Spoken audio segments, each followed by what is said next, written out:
Good evening, everybody. Thank you for joining us here on New Jersey Revolution Radio. I'm really excited to be joined by an independent guest tonight. I know you all think we're just Greens and socialists, but if you are not with the corporate parties, we'll definitely bring you on as long as you're progressive and you meet our values. We're going to have you on and give you a spotlight. We will not give a spotlight to Democratic Party or Republican Party candidates. They already own the media, and we don't need any more of that. If you like what we do here in New Jersey Revolution Radio, and we're trying real hard to come up with the best media options for you outside of the mainstream, please chip in. Right now we're running a GoFundMe. We're about halfway there. We wanted to raise $1,000. We're about 500. If you can chip in a couple of bucks here and there, we really do appreciate it. If you want something, this is new here, you can order on our website. If you go to merchandise, I went the wrong way because I don't know how cameras work yet. New Jersey Revolution Radio coffee mugs, and on the back you can show that you're drinking capitalist tears.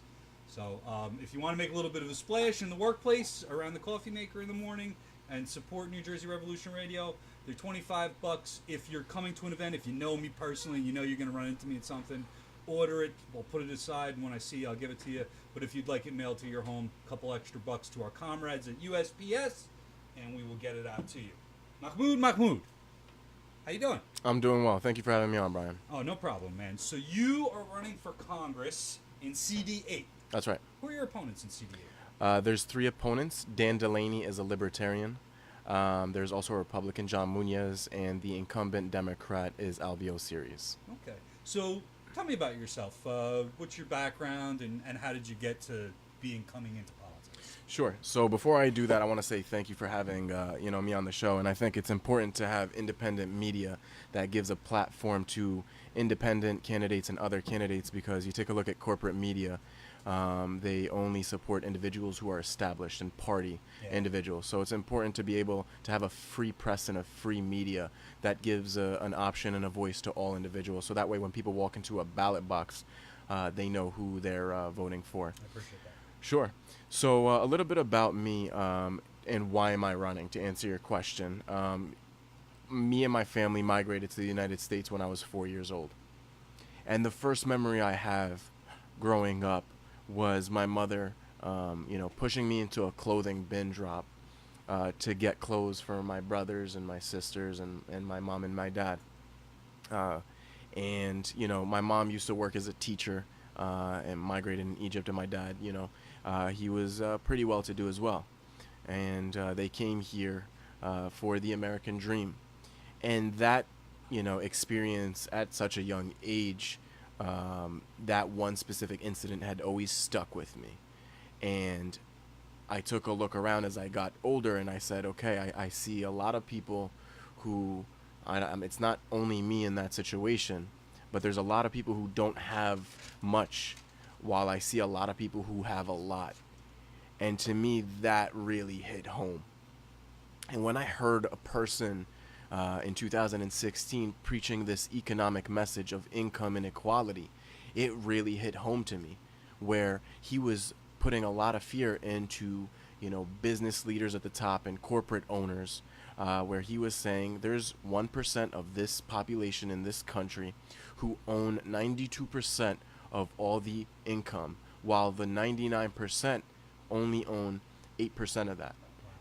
And to me, that's a serious problem. And now more than ever, I felt I wanted to get in the game and be a part of this, because I take a look at our elected officials and representatives, and they're not representing the people. They're representing, their special interests and their corporate donors. And to me, as a person who's running as an independent, I experience how difficult that is in that process. So that's what made me, get in the game.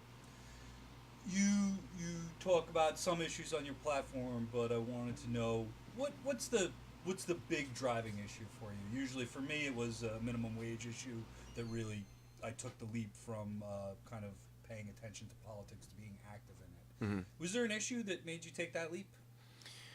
Looking at our current climate, I think it's so many different issues, whether it be veterans who are homeless on the streets. I was out in Elizabeth the other day, and I came across a veteran who served overseas, and now he's panhandling in the middle of a major highway.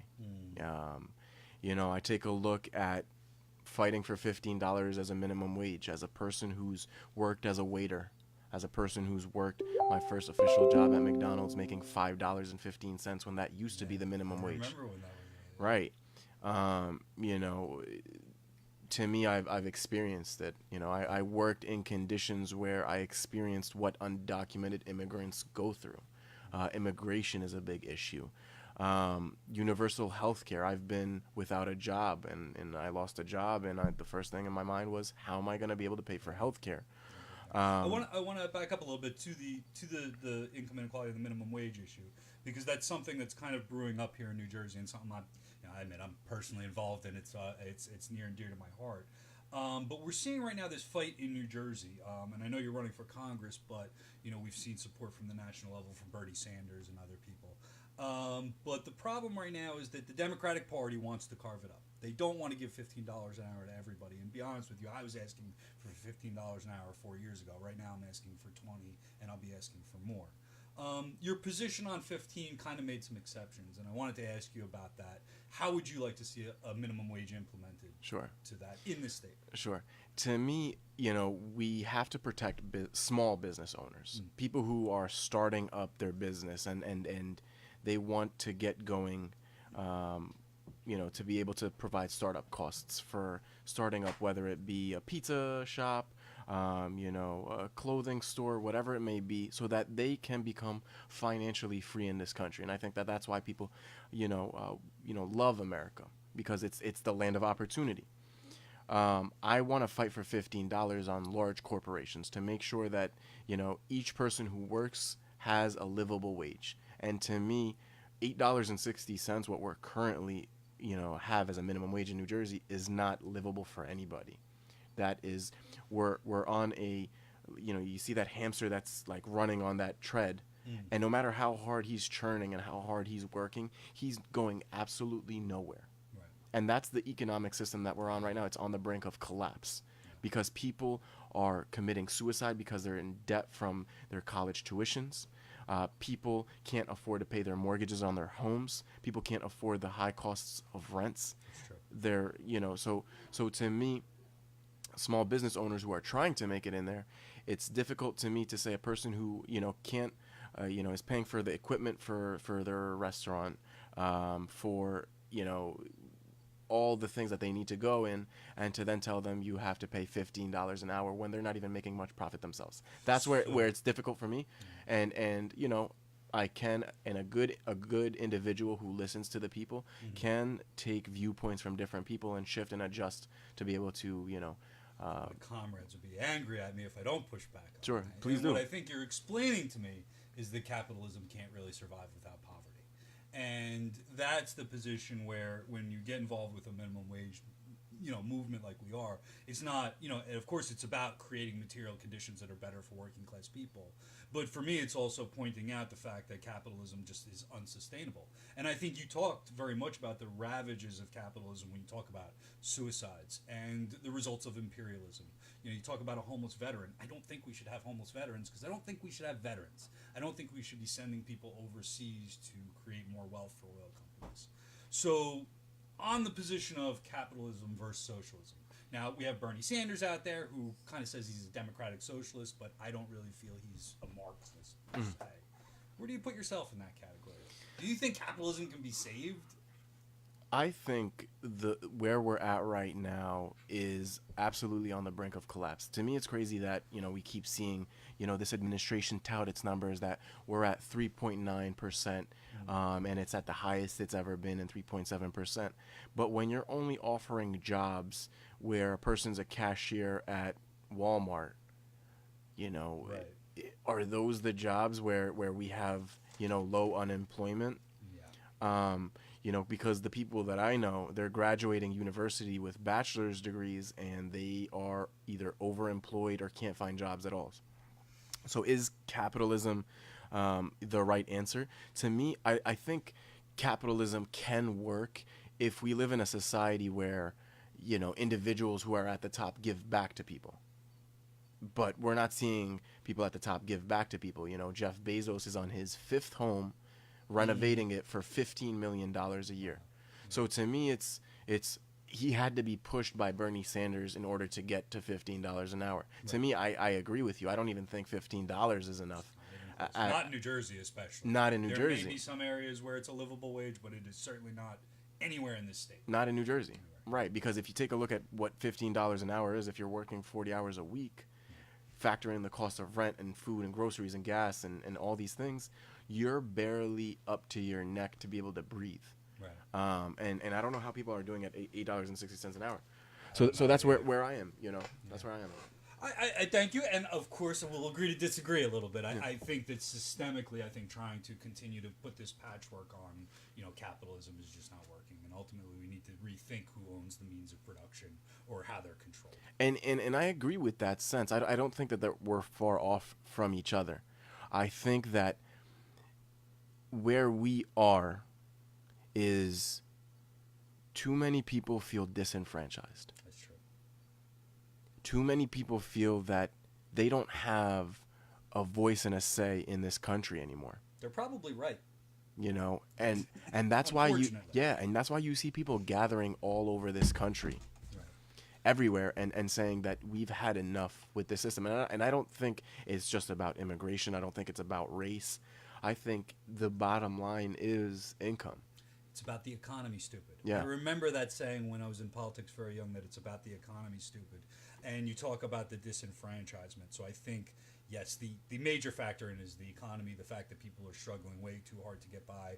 I think about how I was brought up, and of course I was brought up with privilege and all that in a middle class, quote unquote middle class family in white suburbia. And my dad worked a job, my mom worked part-time, but we owned a house and they sent their kids to school and there was a vacation every year.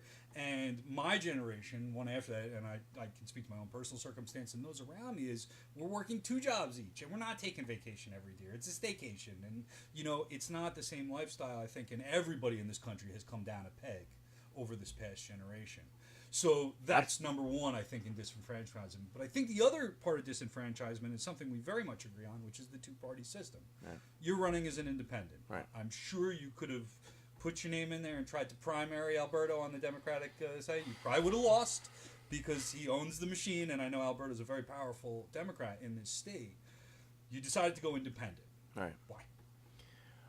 Because I don't have to be controlled by anybody. I can be able to freely say what I want to say. Mm-hmm. I can freely go out there and meet anybody from all different backgrounds, and I'm not being controlled by anybody. Yes, it's incredibly difficult to raise money as an independent because people think that you're a losing horse and nobody wants to go gambling and put all their chips behind something that they know is 98% gonna lose. Right. But I think that we're too programmed to be sheep. And anytime one sheep strays away from the rest of the herd, all those other sheep take a look at that sheep and be like, what's it doing? Right. It's weird. It's not doing what it's supposed to do. And to me, that's, in order to change the system, one person has to be willing to stray far from it and say, you know what, this needs a change. Everywhere I go, when I'm putting myself out there, the number one question people ask me is, oh, okay, are you a Democrat or a Republican? Mm. Why are we programmed to think that way? That's the system we're in, right? Yeah. So talk to me about the campaign. How have you been campaigning? How have you been? I took a look at the website.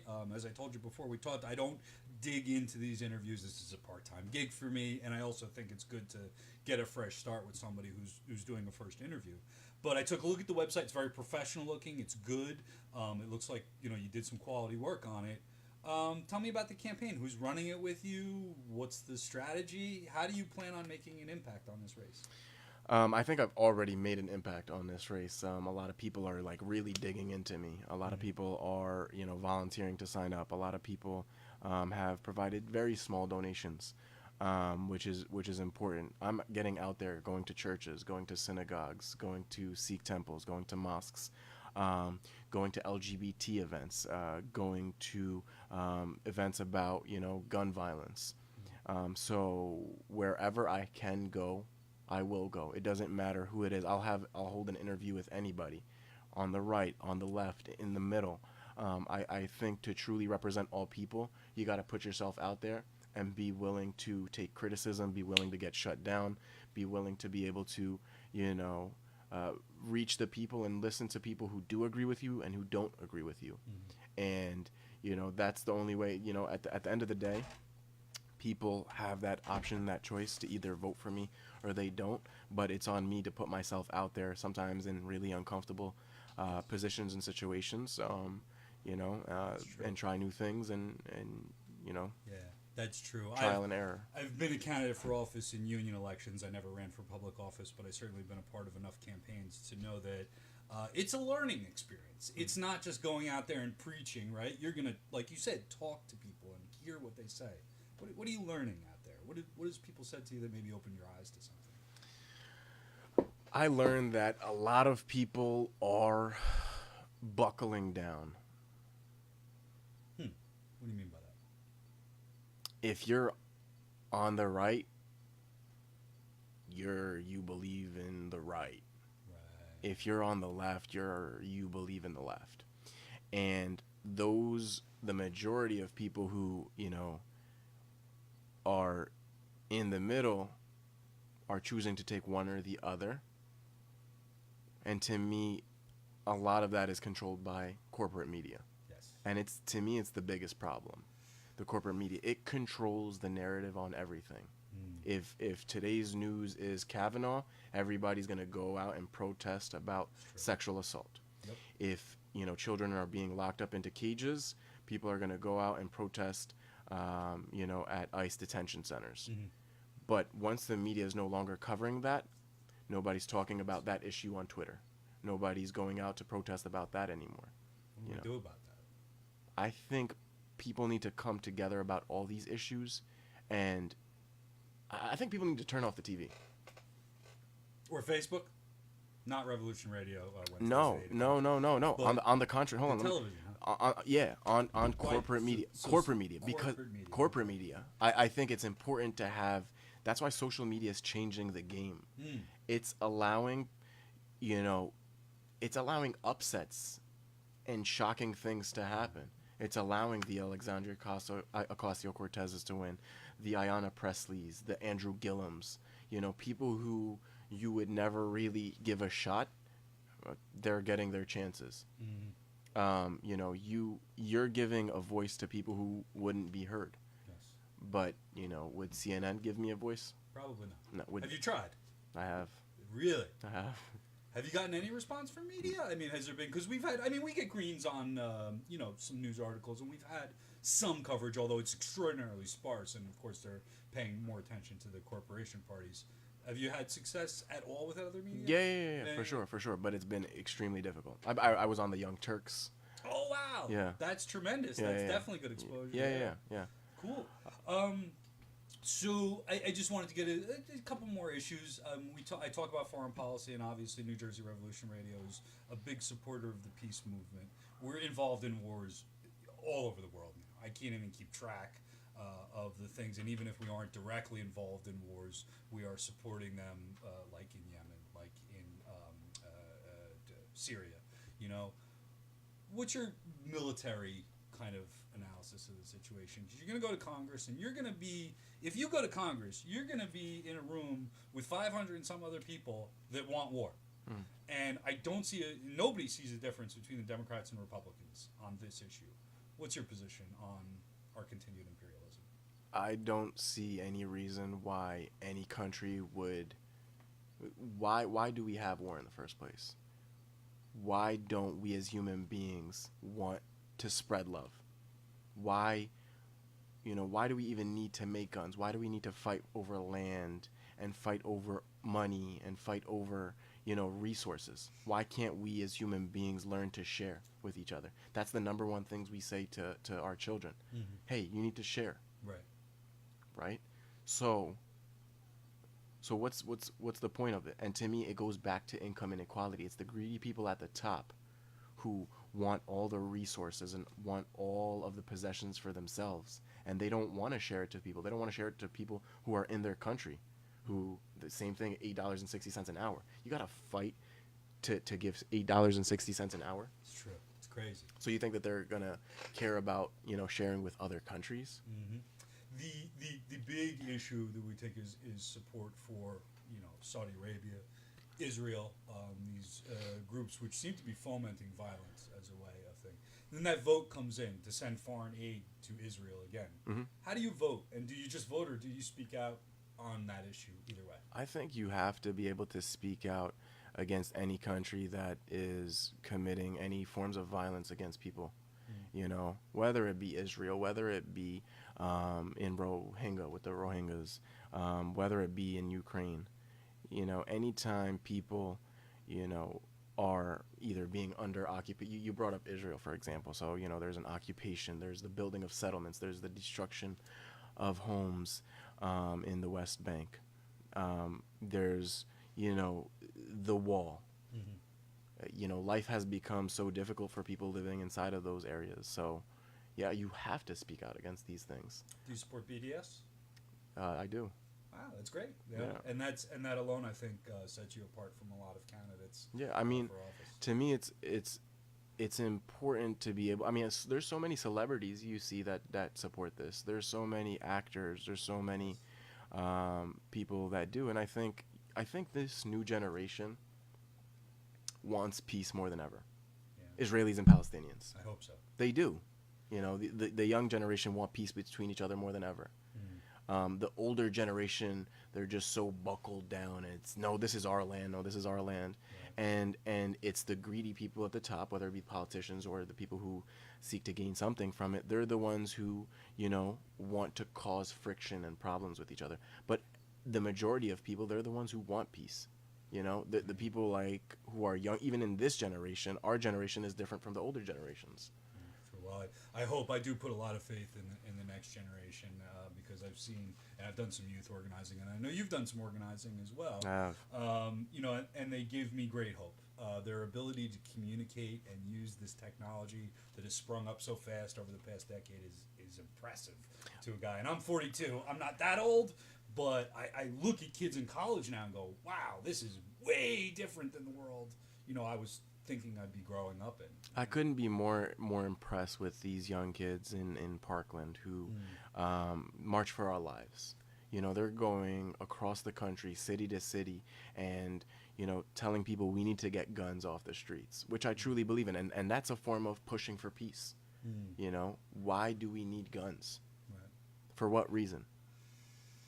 Good question. I have guns, just so you know. I'm a gun owner and a hunter, and I've always believed that I just don't trust this government right now. Mm-hmm. And I know that's a little paranoid and conspiracy theorist, but I also believe in the right of human beings to defend themselves. Mm-hmm. But I do believe in regulations. I'm not opposed to a national gun registry or anything like that. But I do think Let me ask you a question though. You don't think that you can defend yourself without guns though?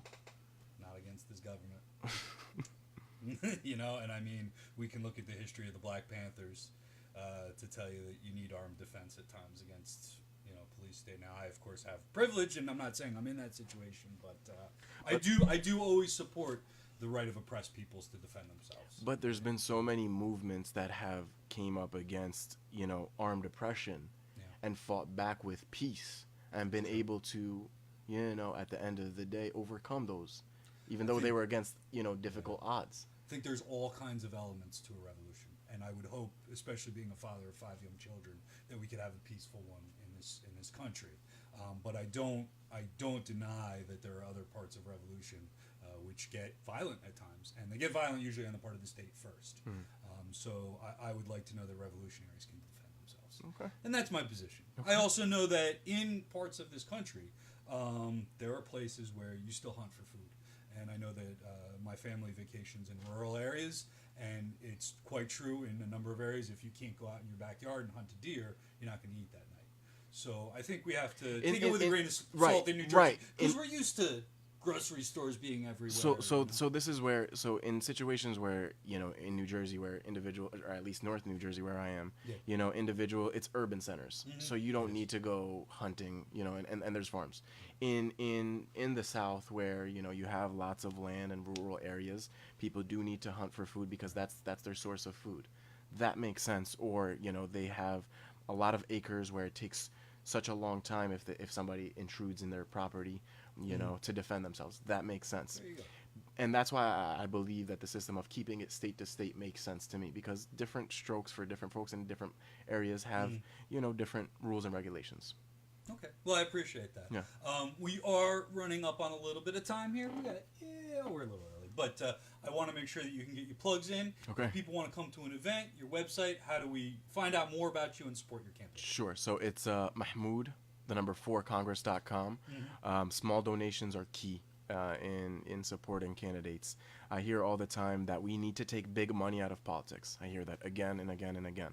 We need to take big money out of politics. We need to take big money out of politics. Well, if you're a person who says that, and you haven't supported a person who stands for keeping big money out of politics, and a person who's not taking money from lobbyists, then you're not doing any service to anybody. Even $3 donations, $4 or $5 donations, That's awesome. they help. They do. They do. A lot of them add up, and I know that Exactly. From doing this thing here. I want to thank you a lot for coming by tonight. You're an interesting guy. Thanks. I really wish you the best of luck on the campaign. If you're out there and you're listening to this, or you're seeing this on New Jersey Revolution Radio, I want you to check this guy out and support his campaign if you're in the district. We need more independents. I've always said we need Greens, we need socialists, we need all kinds of people running for office to have a vibrant democracy. And I know, Mahmoud, because of your campaign, we have a little bit more of a vibrant democracy. So thanks for that. Also, don't forget coffee mugs. Okay, $25 if you're meeting up with me. A couple bucks more for shipping and handling.